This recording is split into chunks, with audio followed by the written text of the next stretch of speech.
ત્વમેવ સર્વમ મમ રંગદેવ. અવધૂતશ્રીએ પહેરેલી અને પહેરીને અભિમંત્રિત કરી આપેલી પાદુકાઓનું વિગતે વર્ણન કરતું પુસ્તક એટલે પાદુકા દર્શન. શ્રી અવધૂત સાહિત્ય પ્રકાશન ટ્રસ્ટ નારેશ્વરે આ અદ્ભુત પુસ્તક પ્રકાશિત કર્યું છે.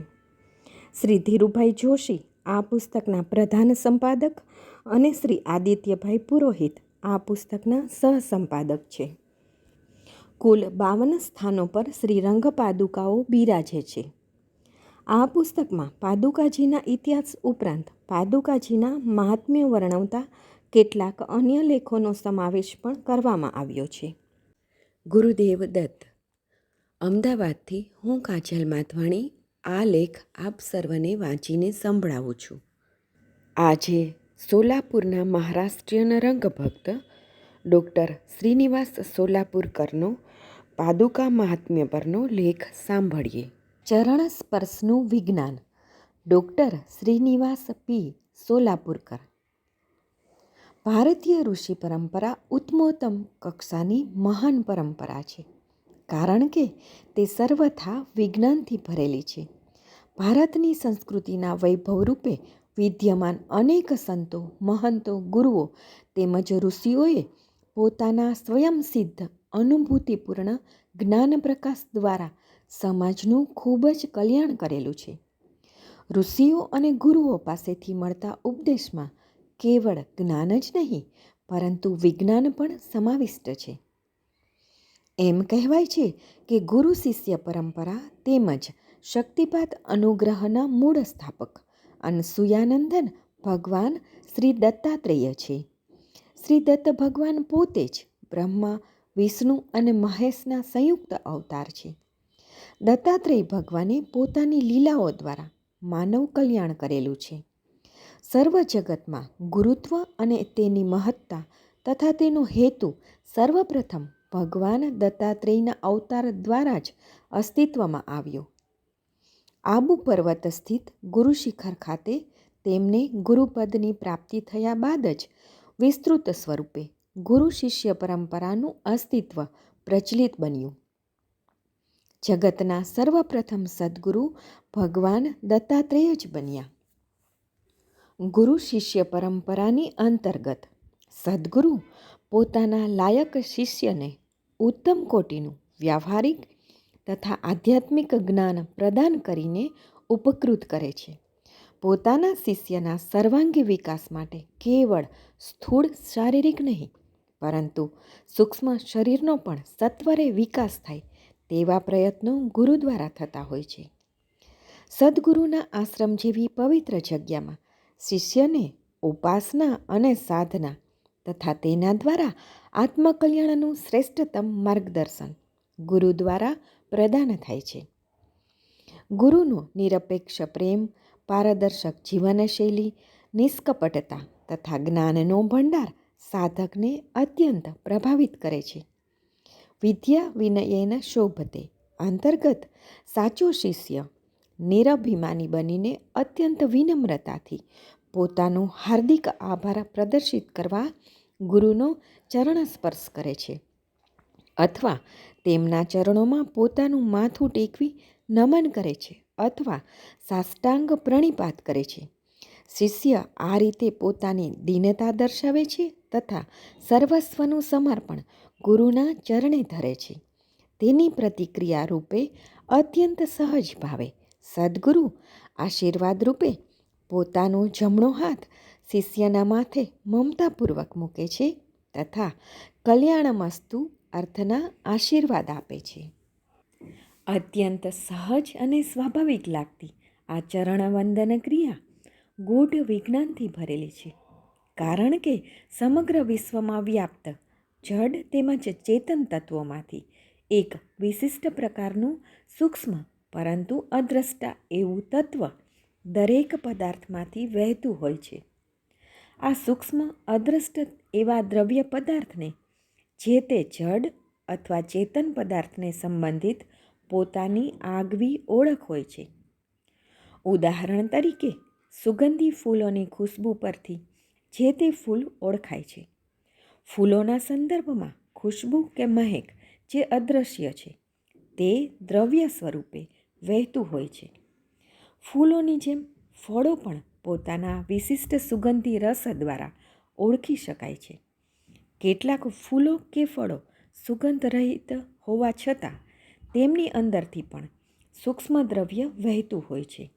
વાઘ, સિંહ, ભેંસ ઇત્યાદિ પ્રાણીઓની વિશેષ પ્રકારની વાસ આપણને તેમની ઓળખ આપે છે. જડ મનાતી વસ્તુઓમાંથી પણ તે દ્રવ્ય વહેતું હોય છે. જેમ કે ખાંડના કણને સૂંઘવાની શક્તિ આપણા નાકમાં ન હોવા છતાં તે કીડી માટે તે અશક્ય નથી હોતું. કીડી મંકોડાઓને ચોક્કસ પ્રકારના દ્રવ્યની સુગંધ દ્વારા ખાંડની જગ્યા ખબર પડે છે અને તેના તરફ દોડે છે.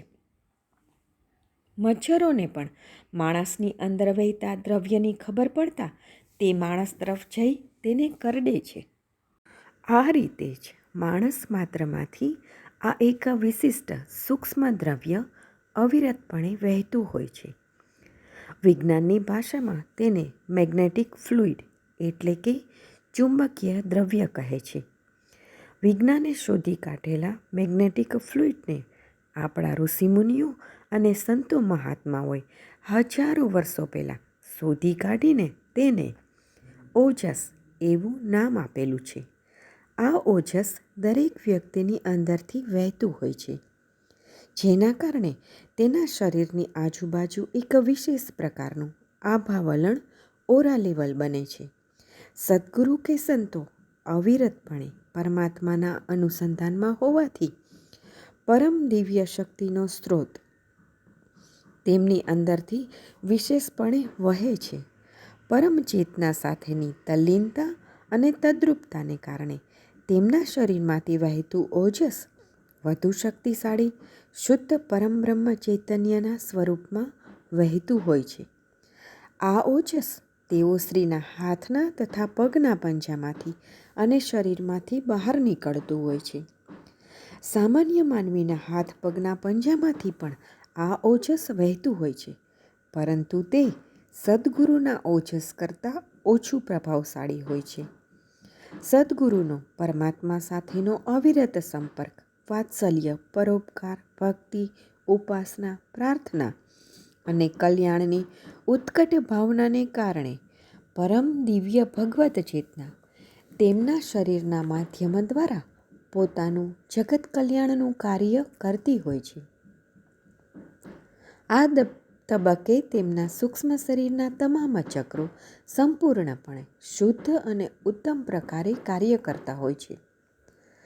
આવા પ્રાતઃસ્મરણીય તપોનિષ્ઠ ગુરુ પાસેથી જ્ઞાનામૃત પ્રાશન કરનાર સાધક જ્યારે સદ્ગુરુનો પાદસ્પર્શ કરે છે, ત્યારે તેમના પગના પંજામાંથી વહેતા દિવ્ય ઓજસનો સ્પર્શ તે પોતાના હાથમાંથી નીકળતા સૂક્ષ્મ દ્રવ્ય દ્વારા પ્રાપ્ત કરે છે.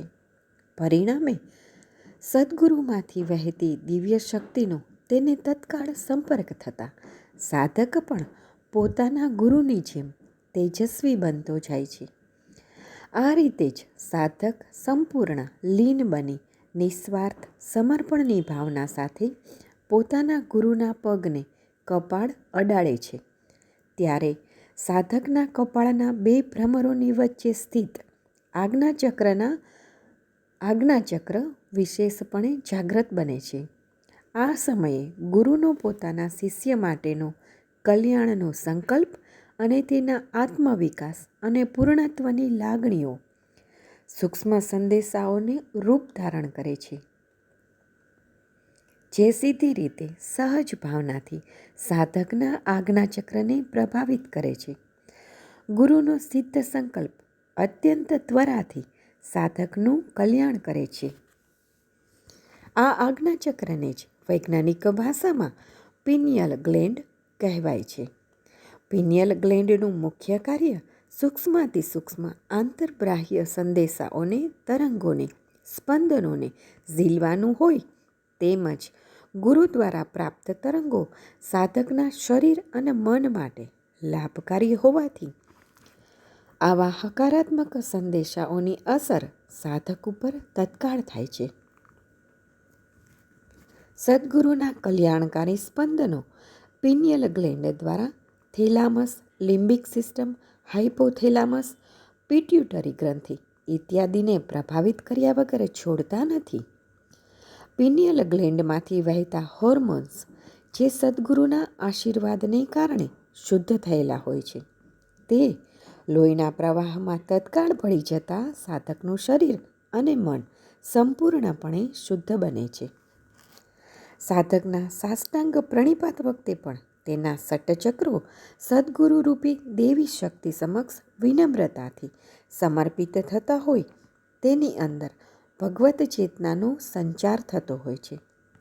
ગુરુદેવની અંદરથી વહેતી વિરાટ બ્રહ્મચેતના, જે એક જબરદસ્ત વિદ્યુત ચુંબકીય શક્તિ ઇલેક્ટ્રોમેગ્નેટિક ફોર્સનો સ્ત્રોત હોય છે, તે સાધકની શક્તિને પોતાની તરફ આકર્ષે છે તથા પોતાની દેવી શક્તિનો શક્તિપાત પણ કરે છે.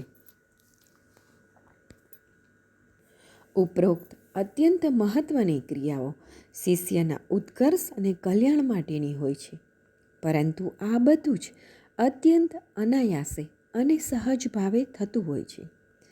આ કારણે જ ચરણ સ્પર્શની આ ક્રિયાને શ્રીચરણ, શ્રીચરણારવિંદ, શ્રીચરણાંબુજ, શ્રીચરણામૃત, શ્રીપાદ વગેરે નામોથી પણ નવાસવામાં આવ્યા છે. ગુકારઃ પ્રથમો વર્ણો માયાદિગુણ ભાસ્કરઃ, રુકારો દ્વિતીયો બ્રહ્મ માયાભ્રાંતિ વિમોચકઃ. અસ્તુ. અવધૂત ચિંતન શ્રી ગુરુદેવ દત્ત.